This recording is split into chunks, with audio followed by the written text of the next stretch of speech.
Welcome back to another technical deep dive here in the debug zone. Today we're tackling a big question and breaking it down with insights from other users.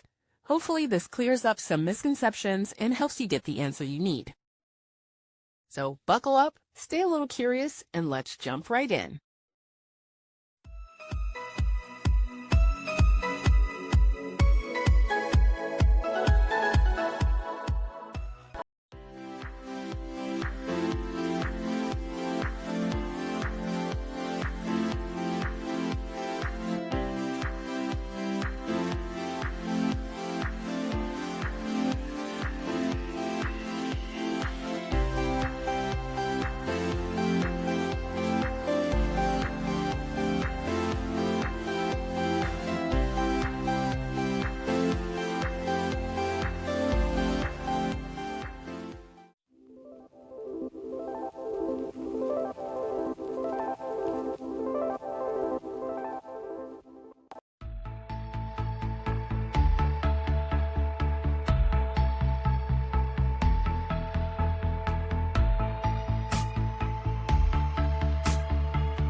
And that's a wrap.